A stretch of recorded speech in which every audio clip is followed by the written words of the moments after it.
Well, so I think it's definitely worth us kind of like delving into what's actually in the bill. Again, we're going to put a link down below. I encourage you to read it because it is short. But so number one, it's not a TikTok ban. It's not a ban on anything. Right. Yeah. So what the bill actually does is it requires ByteDance, which is the parent company of TikTok, to divest, that is, sell it off. Well, technically, it doesn't even say that. It begins with if this is an application that is controlled, and there's a big section about like describing what control means, and it's actually pretty stringent. It's not just like, AOC accuses Musk of being pro-Russia, X gets shut down. Mm-hmm. Yes, that's true. Right. And then so there's certain requirements that have to be done, and if the requirements are met, I think the president has to like send a report to Congress. Yeah. Well, even before stuff. then, like if it is controlled by, and like we said, like currently it only applies to China, Russia, North Korea, and Iran. So, yes, they could add more foreign adversaries as time goes on because that makes sense. Someday Canada is going to reveal its true colors. Then they have to go back and change U.S. law to make Canada a foreign adversary. Exactly. Did you know that Canada has red on its flag? And it has so does the US. 50% more red than the American flag. The real problem on Canada's flag is the maple leaf. But let's go back to Chris's point. Yes. So yeah, there is no way that like, yes, what counts as a foreign adversary can be expanded. It can never be used to describe Elon Musk. It cannot be North Korea, Iran, China, and Elon Musk. I mean, Congress would have to vote that into law, essentially. Yes. That Elon Musk is now officially a foreign adversary of the U.S. And also people forget like the Supreme Court is a thing that can rule things unconstitutional. Right. Well, and actually that's why the original version of this was blocked in courts, which is that in 2020, then President Trump tried to issue an executive order that would do a very similar thing, like force ByteDance to divest, essentially, in TikTok. And that got blocked by the courts. They filed those TikTok and WeChat, which it is also applied to, had filed an injunction to stop that and were successful, claiming, I think falsely, that it was a free speech issue. But it was also a little easier to block kind of anything that involved a Trump executive order. I mean, because it wasn't clear. Essentially, it was the preliminary injunction. So the court was just saying, this is blocked until there's more, like this has time to go through the court system and see if this is legal, what the executive order is ordering. But now we were like getting into November of 2020 and... Well, then after the Biden administration came in, they eventually repealed that executive order. Yeah, they tossed it. Yeah. I mean, it was also probably... Like that executive order gave TikTok like 45 days or something like that, like 90. It was just like very like it was shorter. Short, very I think short this one's time. 165. Yeah, so like 6 months, something almost like that. 6 months to divest. Right, but, and also it's much better to have laws passed by Congress than quasi laws that are just through presidential executive orders because they can be repealed by the next guy, which is what happened. Right. Once a law is passed, it's much harder to repeal. I mean, it does happen.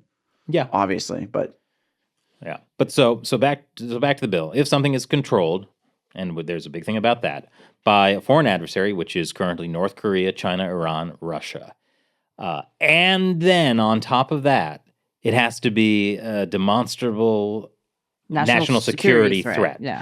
So the way that's determined is with the president has to make that claim, give a report to the public and to Congress, and then there's this whole thing about that decision, like they have to actually agree. So many steps in this where anything can like, a wrench can be thrown in. Mm-hmm. It's not just like snap your finger, something's banned.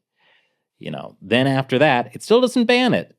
Then it just means that foreign adversary has to sell off control of the app. Yes, or if they don't sell off control, then it will be blocked in like U.S. app stores. And it stuff doesn't like say anything about like, oh, if you're an American and you somehow access TikTok after it's been banned because of this, you're going to go to jail. Is that something people have been saying too? Yes. Wow. Okay. You've Like- really gone much deeper into the rabbit hole on this. Yeah. Yes. Yeah. Yeah. So it's being framed like this, massive government overreach that's going to like target just, innocent Americans. And this is by people who like it's amazing. People are like, yeah, TikTok is bad, but the US government is worse. And like the end result is like what these people are essentially arguing is like they don't want the US government to exist. Well, I don't know if they don't want it to exist. Well, practically speaking, when they're saying like, oh yeah, we can't give the government power because it'll overreach. And that sounds reasonable, but like if you're blocking like any kind of bill that does anything because the government might somehow misuse it because you don't really understand how the law works, then you're basically saying the U.S. government cannot do anything. Fundamentally, you don't trust the U.S. government. Yeah. Yeah. Which is reasonable. There are lots of reasons to distrust the U.S. government or specific things the U.S. government has done, for sure. But what's the alternative? Allowing an app controlled by the Chinese Communist Party, which no matter how many horrible things the U.S. government has done, and there are many, it's not on the scale of what the Chinese Communist Party, like the Communist Party is currently killing ethnic minorities, harvesting their organs, putting them in slave labor camps, like on top of a bunch of other things. I don't think they are, Matt, because, I didn't see that on TikTok. Oh, that's right. You know what? Well, You're right. We will have to get into some of the things about TikTok in a minute.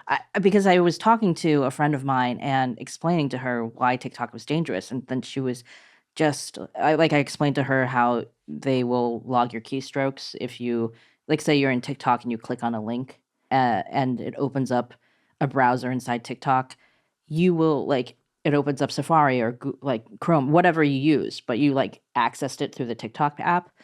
They will record everything you type in, once you're on their app. So, anything you search for, anything, they have all that data. And she was horrified by this. But she had no idea. Yeah. I think a lot of people don't understand exactly what TikTok's doing. Absolutely. And I think we definitely need to get into that because somebody even said to me, well, TikTok doesn't censor content. Who said that to you? Somebody who follows the show. Okay. So we've established that this is not a ban in what the bill does. So now let's talk about why TikTok is actually dangerous. Well, almost, because I just want to point out why this divestment idea is good, because the Chinese Communist Party is trying to frame this as, oh, this is a free speech issue, which is so ironic that the Chinese Communist Party in its state-run media is criticizing the U.S. that this is a free speech thing.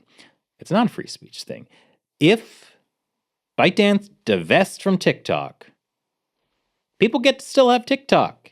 And we can still have Tide Pod Challenge. You can kind of argue that would actually protect free speech from the Chinese Communist Party. If TikTok was no longer subject to the control of ByteDance, which is controlled very directly by the Chinese Communist Party, and we can talk about why ByteDance is directly controlled by the Chinese Communist Party, then you're actually protecting free speech. But I think TikTok is very much pushing the idea of this is a ban, this is a free speech issue. They're actually using a lot of talking points. I watched a TikTok from the CEO of TikTok where he was saying oh, this is why, we need to protect TikTok. And he actually used a lot of talking points that I think are very Republican coded in a certain way. Mm-hmm. This is actually would really hurt a lot of small businesses in the U.S. that rely on TikTok, to help bring people to their business. And we would, this would 300,000 Americans would lose their jobs if TikTok was banned. All of these things that are kind of, I thought it was interesting, the talking points that he was using, basically. But the free speech was a big one.